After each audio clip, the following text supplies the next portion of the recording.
अस्सलाम वालेकुम रहमतुल्लाह।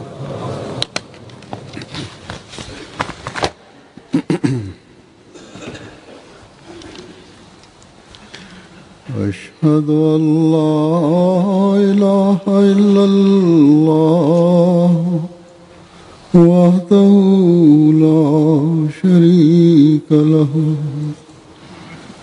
وأشهد أن محمدا عبده ورسوله أما بعد فأعوذ بالله من الشيطان الرجيم بسم الله الرحمن الرحيم الحمد لله رب العالمين الرحمن الرحيم مالك يوم الدين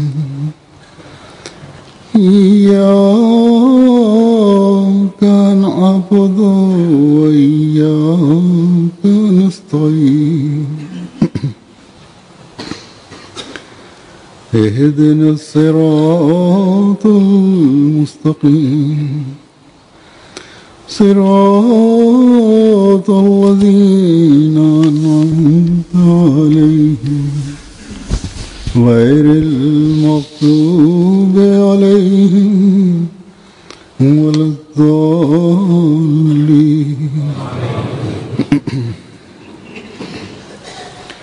ومنهم من يقول ربنا آتنا في الدنيا حسنة وفي الآخرة حسنة وقنا عذاب النار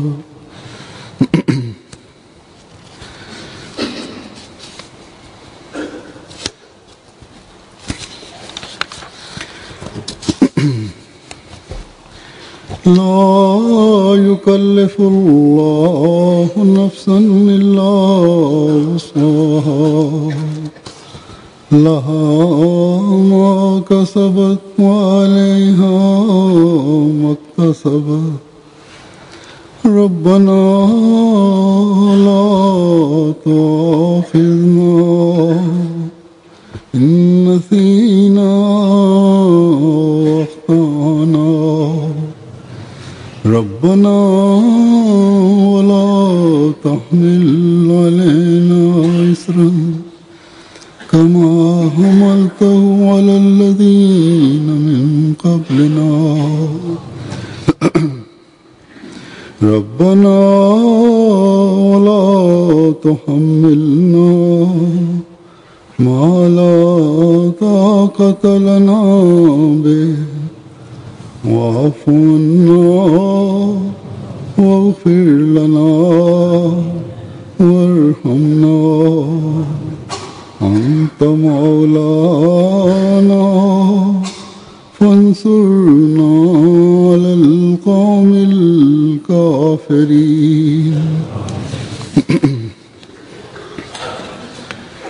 पहली आयत जो मैंने तलावत की है उसका तर्जुमा है कि उन्हीं में से The translation of the first verse that I recited is, and of them there are some who say, Our Lord, grant us good in this world as well as good in the world to come, and protect us from the torment of the fire. The second verse I recited, the translation of it is, Allah burdens not any soul beyond its capacity. It shall have the reward it earns, and it shall get the punishment it incurs. Our Lord, do not punish us if we forget or fall into error. And our Lord, lay not unto us a responsibility as thou didst lay upon those before us. Our Lord, burden us not with what we have not the strength to bear. and efface our sins, and grant us forgiveness, and have mercy upon us. Thou art our Master, so help us Thou against the disbelieving people.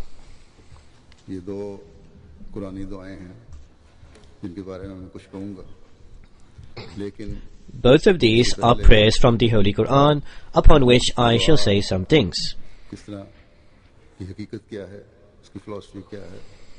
However, before that I shall expound on the philosophy and the essence of prayer, and I shall read out an extract of the Holy Promised Messiah alayhi salam, on whom be peace. The Promised Messiah, on whom be peace, states, "He who supplicates to God at the time of difficulty and distress, and seeks the resolution of his difficulties from Him, achieves satisfaction and true prosperity from God Almighty, with the condition that he carries his supplication to its limit."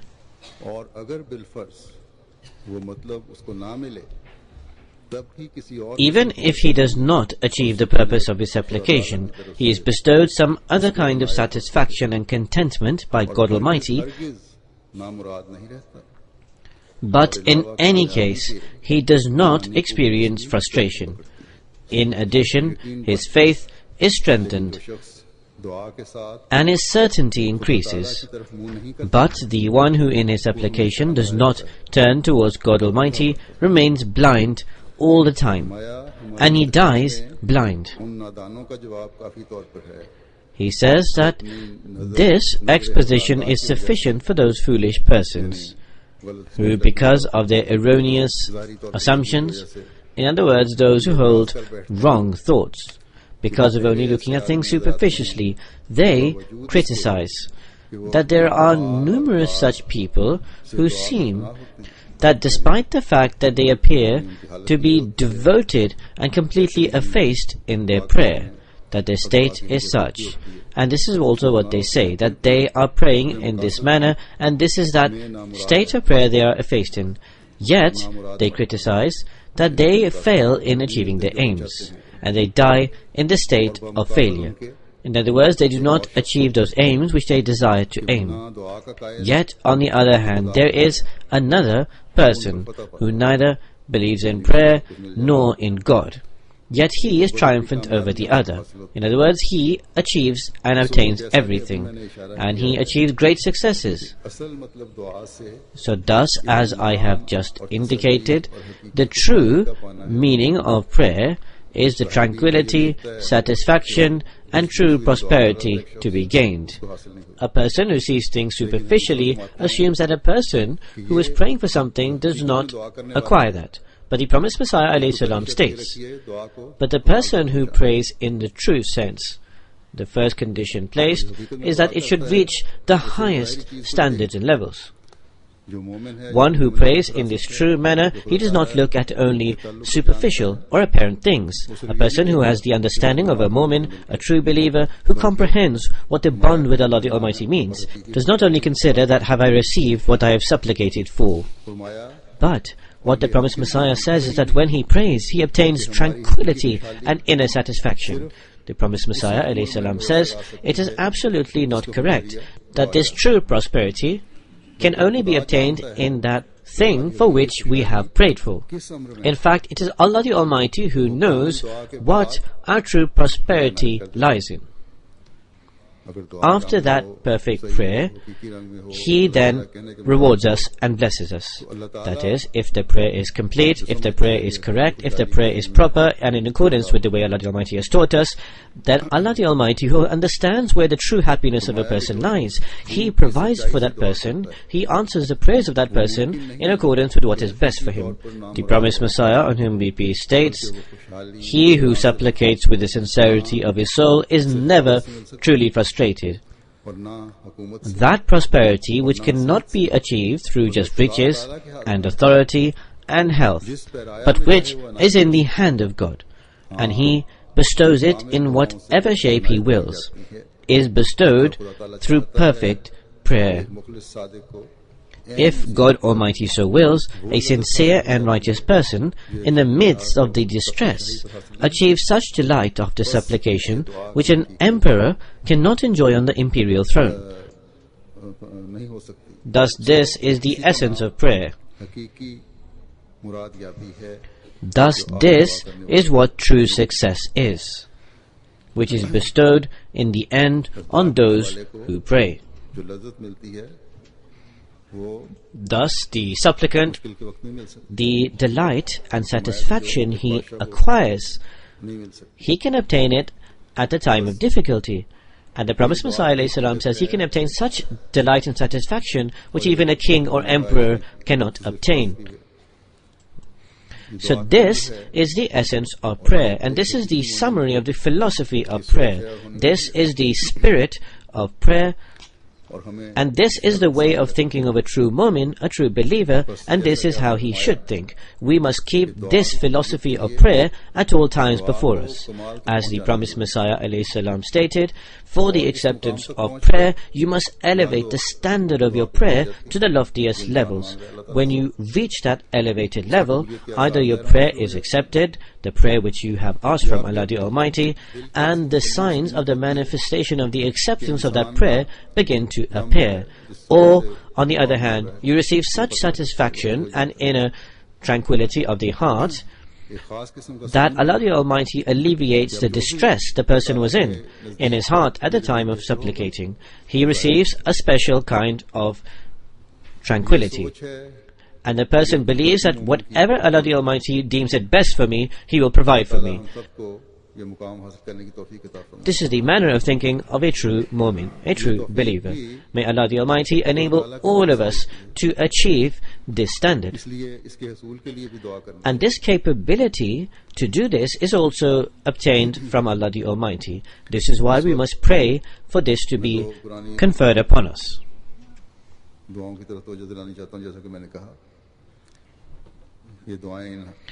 At this present time, I would like to draw attention towards two prayers of the Holy Quran which are mentioned in these verses. We often read these verses and most of us are aware of them. One of them is رَبَّنَا آتِنَا فِي الدُّنْيَا خَسَنَةً وَفِي الْآخِرَةِ خَسَنَةً وَقِنَا عَذَابَ النَّارِ. That our Lord grant us good in this world as well as good in the world to come. This prayer, the Holy Prophet Muhammad ﷺ would especially recite. He would often inculcate the Sahaba to do so, and they would also recite this prayer. At one time, the Holy Promised Messiah ﷺ said to the members of the Jamaat that especially in the last rakat, the last unit after the ruku, when you stand up, you should pray this prayer. Hazrat Khalifa Masih Sani, the second Khalifa, also especially drew attention towards this prayer. In many of his khutbats, his sermons, he did so, and he inculcated the Jamaat towards this. He also expounded the commentary of this prayer. Thus, this prayer has great significance. This prayer is in essence for every time and every era, but nowadays, when especially there is disorder and chaos prevalent all over the world, we must particularly pray this prayer. Hasana means piety, goodness and beneficence, which has no bad or harm in it. Such a task which from every angle good results emanates, and which is in accordance with the will of God the Almighty. There are Ahmadis in certain countries who, as a result of being Ahmadis, who are in such circumstances where there is a particular need to pray this prayer. The opponents of Jamaat Ahmadiyya desire that Ahmadis should be deprived of every type of blessing, to the extent that they should be even deprived of the right to live. In such a predicament, to pray that our Lord take care of us in front of all these schemes of all these worldly people who want to deprive us of all our blessings and rewards. Because of your blessings, may we be those who achieve or attain your rewards or blessings. May our actions in this world as a result of acquiring your pleasure be that which gives us the rewards in the hereafter. And every act we perform in this world, may it be such an act which incurs your pleasure. The opponents want to cause harm to our trade and business, so thus confer upon us hasana on such a path where all the schemes of the detractors come to naught. In order to damage our faith, they try to cause us damage to our provisions. So thus, confer upon us hasana on such a path where more than before we are provided provisions which are better, purer and halal. May our neighbors be such who do not inflict harm and suffering upon us. May the people in our entire neighborhood be such who do not inflict upon us harm and suffering. May our cities become hasana for us. May our country become hasana for us. May those who do proceedings against us, may their acts rebound upon them. May our rulers be such who are of merciful heart and act with righteousness and justice. In some countries, in some Muslim countries we see nowadays, it is the rulers, it is the leaders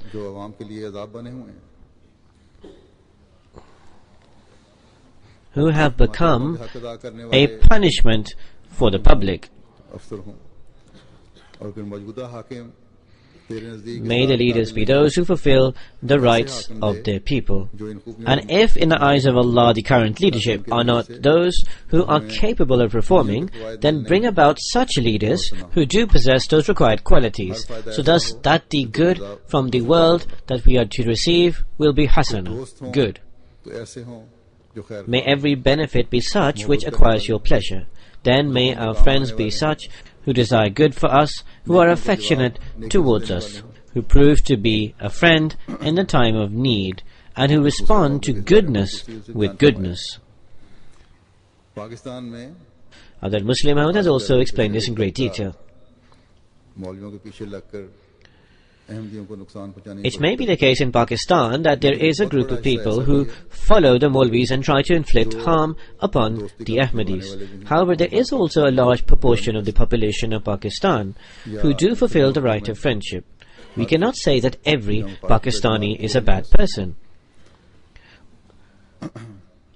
And nor can we say in every country where there is opposition to the Jamaat that all of them are bad people. As I stated, there are people amongst them who do fulfill the right of friendship, who are compassionate and who desire good for others, and who do prove to be of help in times of trouble. Recently, an Ahmadi told me in a letter who had been kidnapped in Pakistan that they demanded a large ransom. It was not possible to immediately organize for that ransom. His brother endeavored to raise the funds.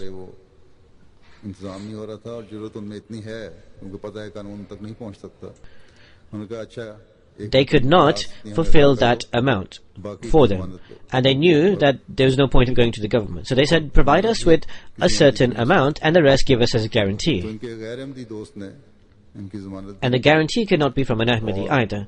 So then a non-Ahmadi friend provided the money as a guarantee.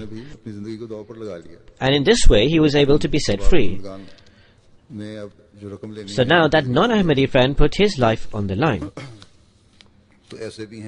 Because now those kidnappers will want to get the money from him. So thus, there are such people who for the sake of Ahmadis do make sacrifices.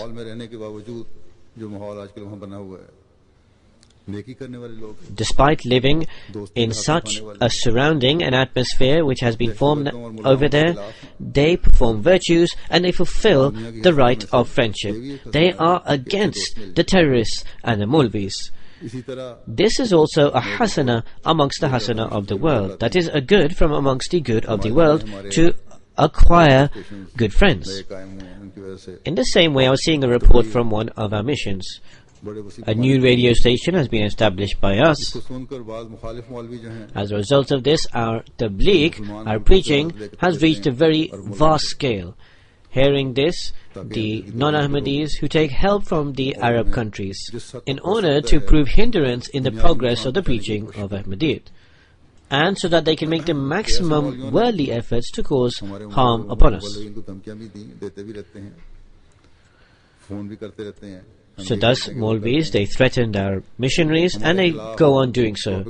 They phone and say, we will threaten you with these attacks, etc., etc. They also raise propaganda that do not listen to these Ahmadis because they are kafirs, infidels.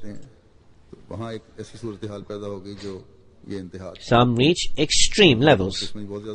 So such a circumstance arose there which reached its extreme. The opposition had heightened to levels beyond bounds. There were some sober, well-mannered and good people who, when they found out about this, they sent a message to our Muballigh that do not worry at all, keep on with your work, because what you are spreading is the true Islam. No one will be able to stop you. So thus, Allah the Almighty does provide good friends everywhere, although they may not be Ahmadis, but in the spreading of the message of Ahmadiyya, they are also playing their role. As I stated, this is also a hasana, a good.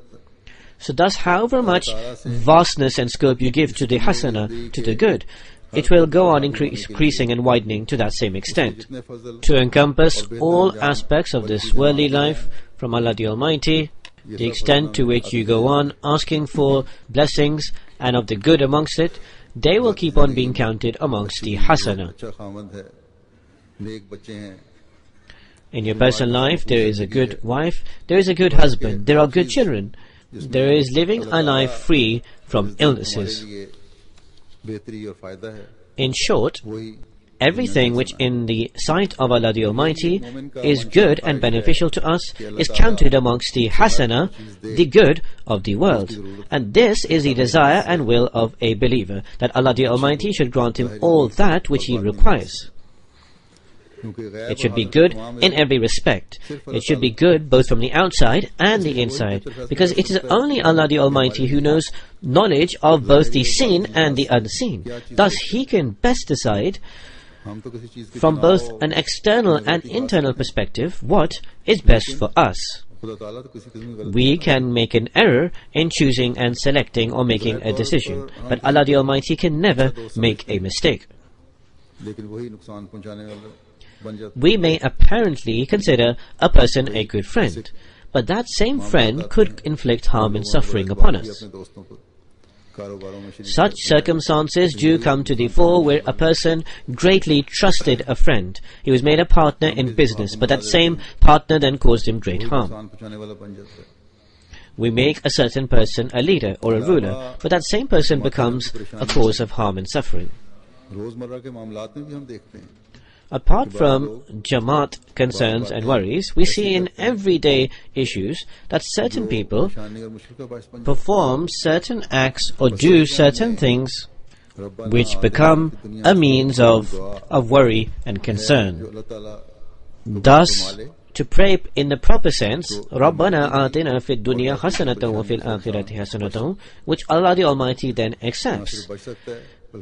Through it, a person can be saved from both personal and Jamaat concerns and worries. Not only will he be saved, but he will also become the recipient of the rewards and blessings of Allah. He can become the recipient of the rewards of Allah.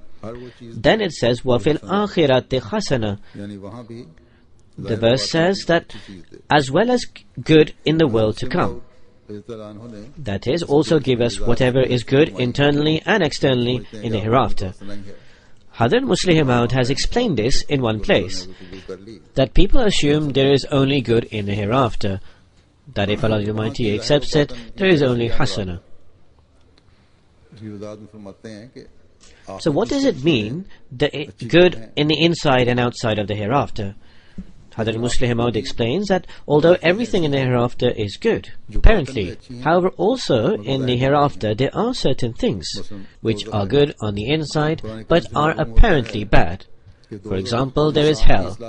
From the Holy Quran, we learn that hell is a means of reformation for a person. So in one sense, it is a bad thing. So thus, when the word hasana has been used for the hereafter by Allah the Almighty, it is thus for the reason that you pray, O Lord, let our reformation not occur through hell, but rather through your blessings and grace. And do not give us in the hereafter that which is only good on the inside. That is, just like hell is good on the inside, because through it a person gains closeness to Allah. But it is apparently bad because it is a great punishment. The hasana in the hereafter is a paradise. It is good on the outside and inside. Here we should also remember that the good of this world also becomes the means of acquiring good in the hereafter.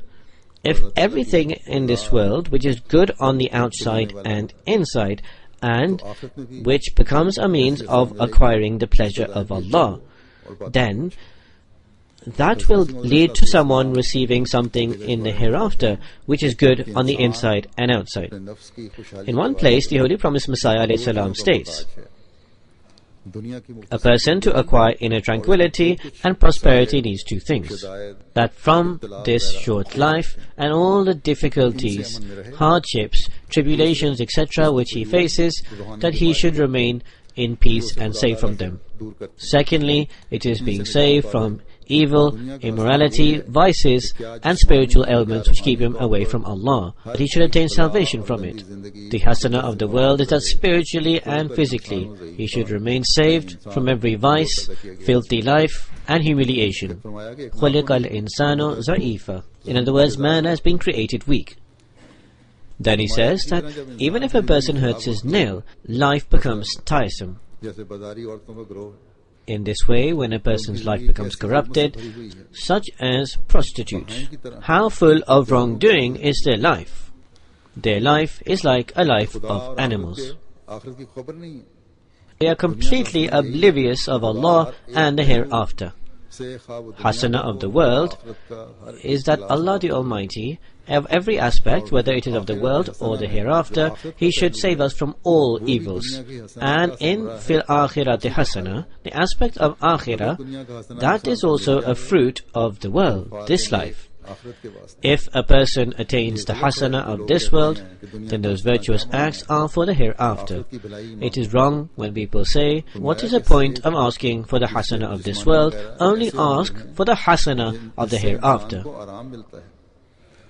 Having good health, etc. are such things which grant comfort and ease to a person, and as a result of that he is able to work towards acquiring good to the hereafter.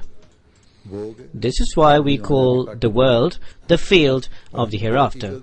That is, whatever you sow here, you will reap in the hereafter. And in reality, he who Allah in this life gives health, respect, progeny, and peace, and such a person performs excellent virtuous deeds, then there is hope that his hereafter will also be good. And in the end of this verse, Allah the Almighty says, وَقِنَا عَذَابَ النَّارِ, and protect us from the torment of the fire. Here in Nar, the fire does not only relate to the fire of the hereafter, but it also means to be saved from such fire, which is the fire of this life. There is also the punishment of fire in this world. Thus, in this prayer, we have been taught to pray to be saved from the nar, the fire of both this world and the hereafter.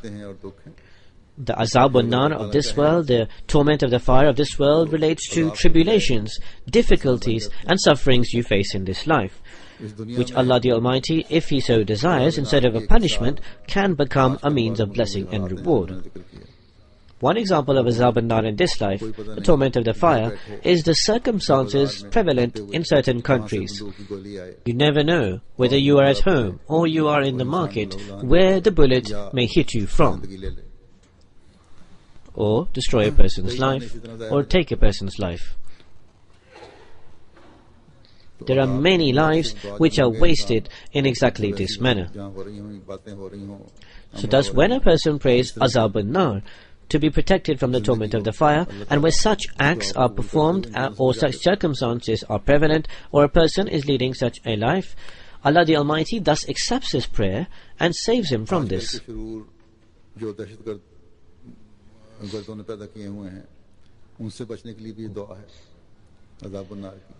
The evil of the terrorists nowadays, this is also a prayer to be saved from them. Recently, one of our Ahmadis in Karachi, he was a healthy man of about 40-45 years old. He left his home to get some groceries. After just a few minutes, there was the bomb explosion, which you have heard of in the last days, where 50 lives went to waste. In that, he also was martyred.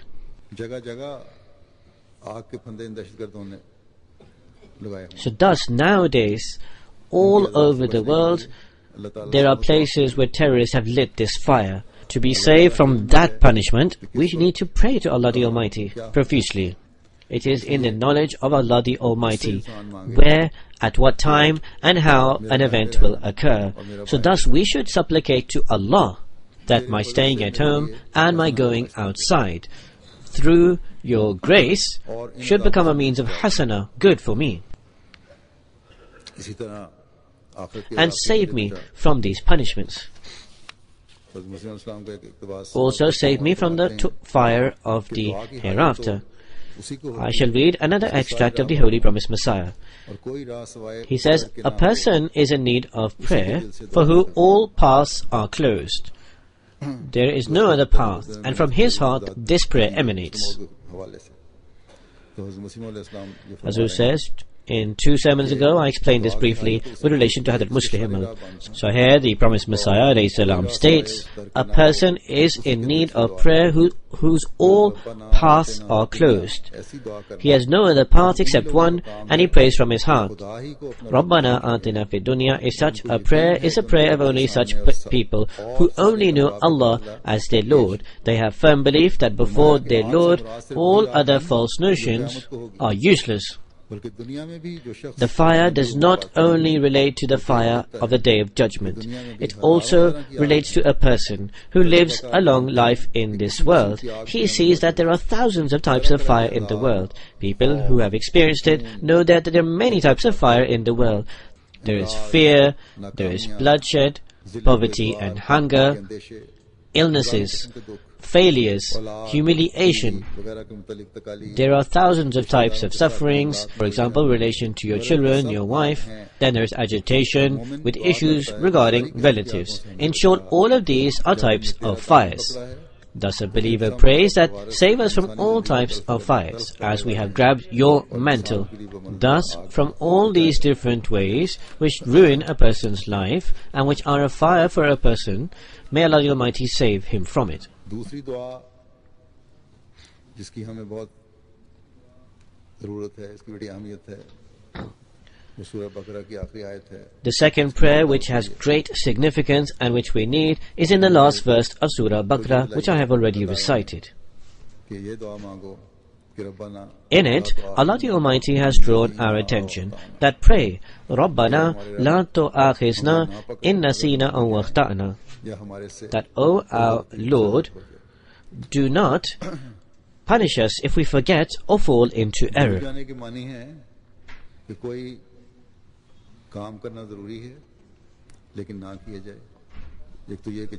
To forget means that there is an important task which has to be done.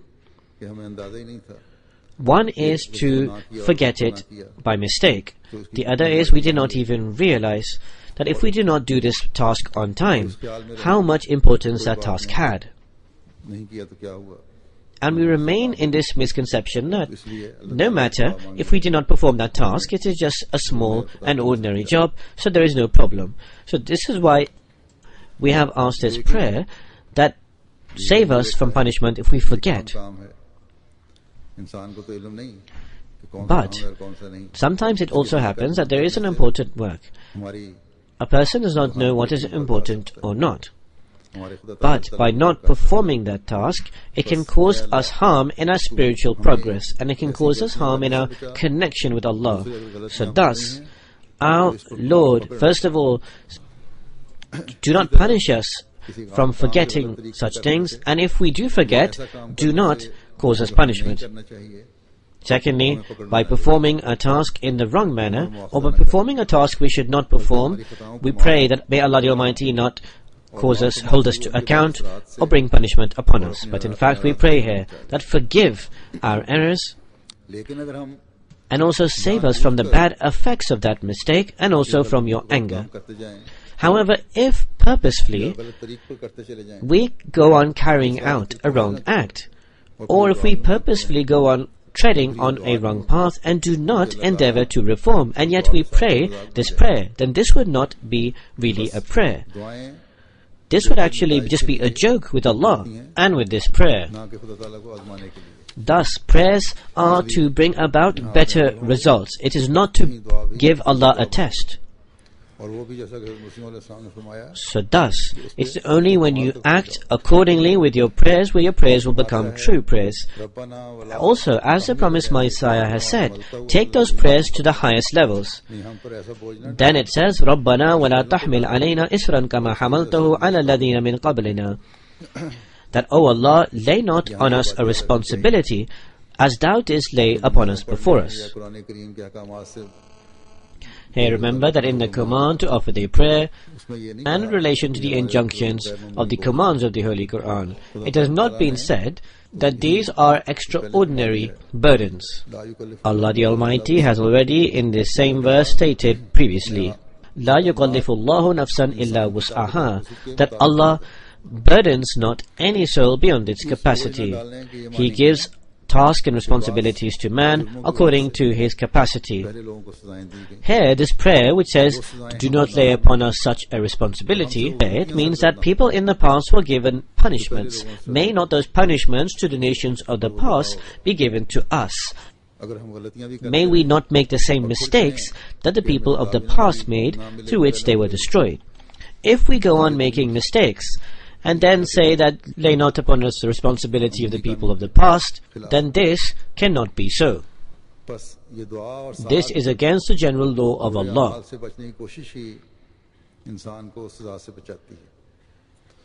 So thus, it is this prayer, along with actual practical actions to not perform those bad acts, that saves a person from these punishments. In the past, such leaders were conferred upon the people who did not take care of the rights of the people. So, save us, O Allah, from such leaders who have become a punishment for us, and as a result of your anger, your punishment hovers over us. If this is the case, we have a need to pray with great agony. If this is a trial and tribulation, then may Allah the Almighty alleviate the burden of this trial. Then the prayer has been taught. رَبَّنَا وَلَا تُحَمِّلْنَا مَا لَا طَاقَةَ لَنَا بِهِ. Sometimes the punishment of other people has an effect upon another person. In some way or the other, it has an impact upon others. Thus, we have been taught the prayer to be safe from this. May we be saved from the culpabilities of others in wars, in quarrels, in the attacks of terrorists. Those who are not targeted or attempted to be killed are also killed. As I stated, they desire to kill a particular group, but other people were there, including young innocent children, who are also caught up in there and killed. Other Muslim Mawla said that the condition of Mawla Taqadr has been placed, that here it is not the issue of anger. In fact, it mentions worldly difficulties and tribulations. Even light anger of Allah the Almighty cannot be burdened by a person, but He can burden small suffering. Thus, spiritually, it is this prayer that we do not have the capacity to bear any anger of Allah. But when the worldly difficulty and pain is mentioned, I do not have any objection to small trials and tribulations. I do not always say, tread on a rosy path. Because Allah the Almighty has said that I will test and put a person on trial. But that trial, that can become a means of your anger. and that trial which is not the means of your anger, and that come often into the world. With regards to them, it is my prayer that let it not happen, that those trials and tribulations should be beyond my capacity and strength. A believer does not desire trials. But as I stated, Allah the Almighty has said that I put the believers on trial. So thus we have been taught a prayer to make these trials easier to bear. And then it says that pray, wa'fu anna, that forgive me of my sins and save me of the bad results of it. Waghfir lana, and grant us forgiveness of those bad acts that I have performed and from its bad effects. Overlook and cover my wrong acts. And may it become such as if I have never even performed that bad act. Af means mercy, and it means something which is left from a person that can be recompensed, that it can be then provided. So therefore, in wa'fu anna, what has been stated is whatever has been left, whichever is not fulfilled by a person, from a person has not performed in terms of his actions and his deeds. Through Allah's blessings and through His mercy, may Allah the Almighty fulfill that. Then there is warhamna, that all my mistakes which are a means of hindrance in my progress, or which can be a means of hindrance in the progress of the Jamaat, with regards to those errors, have mercy upon me, and remove all hindrances in the means of my progress. Then Anta Maulana, that you are our Mawla, you are our Lord, you are our God. People will attribute our weaknesses towards you. Today there is only one Jamaat in the world which claims it is a Jamaat, a community. When one person performs an error or mistake, sometimes it has a collective effect upon the entire community. So thus, we say here that people will attribute mistakes to you. It means that this is a Jamaat which claims to be a divine Jamaat. It is being inflicted with harm. So thus, O Lord, you are our God, we are your servants. Have mercy upon us. Our weaknesses will be attributed towards you. People will assume that we are just making claims and that they have no connection with God the Almighty. And thus the work of tabligh and guiding people we are carrying out will be hindered, and people will be deprived of the guidance. So therefore we also beg for mercy. We acknowledge and confess our errors and sins, and we are in desperate need of your forgiveness. فَانْصُرْنَا عَلَى الْقَوْمِ الْكَافِرِينَ. So thus help us and give us triumph over the disbelieving people.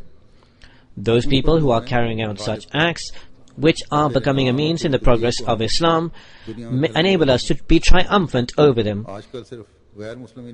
And may we be those who spread your name and your message all over the world. Nowadays it is not just non-Muslims. It is not only those who do not believe in God who criticize Islam. Even amongst the Muslims there is a section who are becoming a means of hindrance in the progress of the message of Islam. In fact, there are more amongst the Muslims who are defaming the name of Islam. They are becoming an obstacle for our preaching in the non-Muslim world. The extremists who, in the name of Islam, have formed certain organizations. This extreme Islam which they present, this has an impact upon our tabligh, our preaching. So thus, with a special agony and hardship, pray to Allah the Almighty in this respect. Then there is the promised Messiah alayhi salam's prayer, which you receive by revelation. Rabbi kullu shay'in khadumuka, Rabbi fa'fazni wansurni warhamni. That, O Allah, keep us in your protection. Help us and have mercy upon us. Keep on providing and rewarding us from the hasana, the good of the world. Nowadays, there is a great need to perform this prayer. My attention has also been drawn towards this prayer. There is a great need to pray this prayer. May Allah the Almighty save every Ahmadi from all evil and bad. May Allah the Almighty grant us from the hasana of the good this world and the hereafter. May He overlook our faults and efface our sins and save us from it constantly in the future. I say especially to the Pakistani Ahmadis in Pakistan that self-analyze and assess yourselves and give attention to these prayers. Give special time in your prayers towards these prayers. And may every Ahmadi establish that spirit in themselves of their prayers which elevates the standard of their prayers to the loftiest levels. May Allah the Almighty enable us to achieve this. As I stated, that one Ahmadi was martyred in the recent bomb blast in Karachi. In the same way, there is another death which has taken place in Pakistan who was a long-serving servant of the Jamaat. Both of their funeral prayers and abstention I will lead after the Friday prayers. I shall present their brief details. The one who was martyred, his name was Mukarram Mubashir Ahmad Abbasi Sahib, son of Nader Ahmad Abbasi Sahib. On 3rd March 2013, he was martyred. Bashir Ahmad Abbasi Sahib, his paternal great-grandfather, Tawangur Ali Abbasi Sahib, it was through him that Ahmadiyyat entered into his family. He took the bayat at the hands of the promised Messiah alayhi salam. His family are from Alipur, Kheda, UP, India.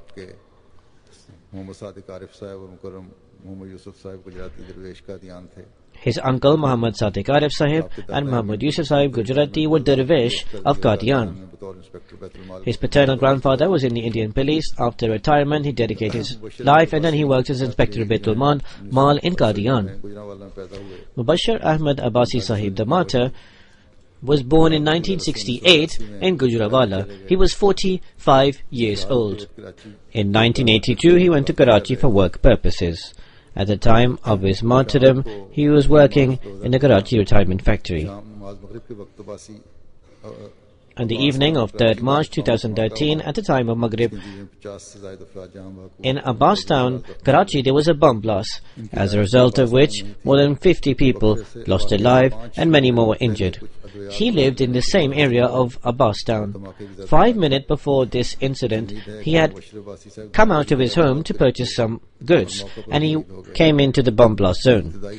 He was very near to that bomb blast and he died on the spot.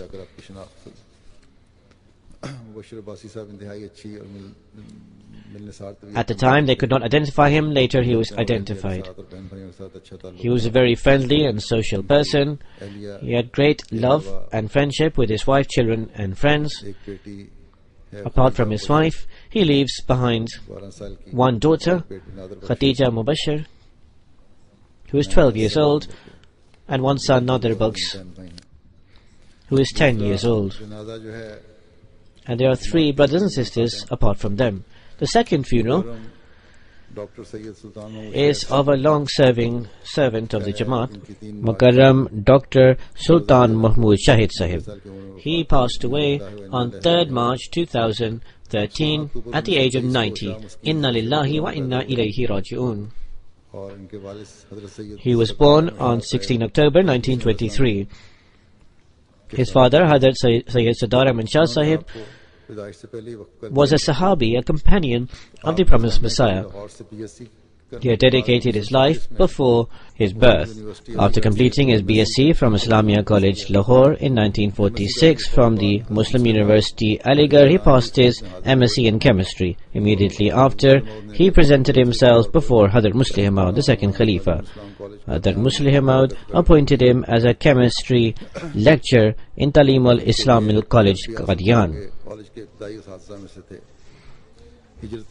He had the honor that he was amongst the founding teachers of the college. After migration, he went to Lahore, then he went to the TI College in Rabwa after the migration, where he carried out work as a teacher.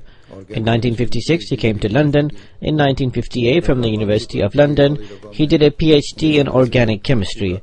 On his return to Rabwa, until 1963, he taught chemistry. In 1963, again he returned to London, and in 1964 from the London University he did a postdoctorate.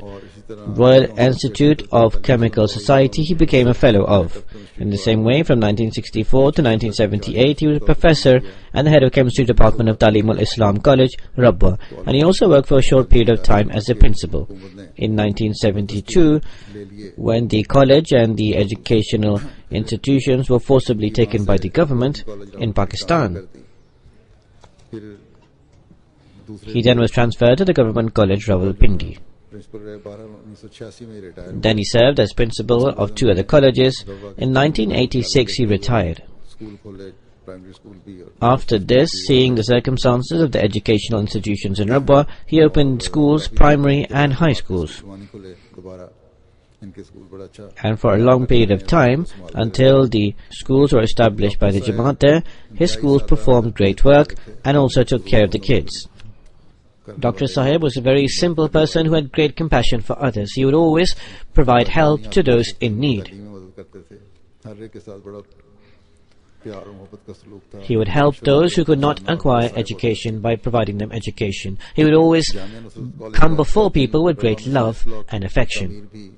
Jamia Nusrat College, the ladies' block of science, he inaugurated during the time of Padak Khalifah Masih III. He instructed and then Shah Sahib performed this. After the creation of Pakistan, he was appointed as the Secretary Islah Rashad Lahore. From 56 to 58, he also was the London Khudam al-Ahmadiyya Qaid. Similarly, he worked as Secretary Mal of Jamaat London. With great and deep connection with Khilafat, he leaves behind 2 daughters and 2 sons. His manner of teaching was also very simple. I also had been taught by him for a short period of time.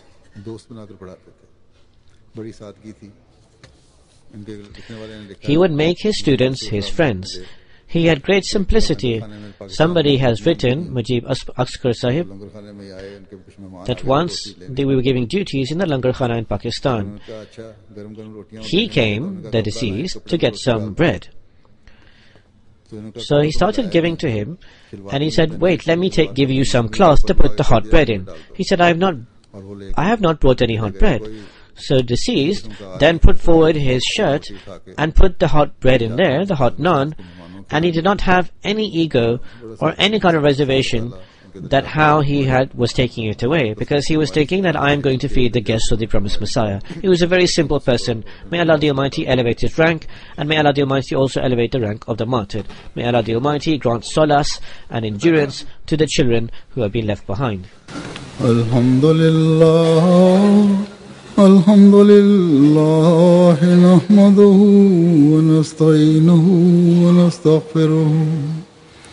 ونؤمن به ونتوكل عليه ونعوذ بالله من شرور أنفسنا ومن سيئات أعمالنا من يهده الله فلا مضل له ومن يضلل فلا هادي له ونشهد أن لا إله إلا الله ونشهد أن محمدا عبده ورسوله عباد الله رحمكم الله إن الله يأمر بالعدل والإحسان وإيتاء ذي القربى وينهى عن الفحشاء والمنكر والبغي يعظكم لعلكم تذكرون اذكروا الله يذكركم وادعوه يستجب لكم ولذكر الله أكبر.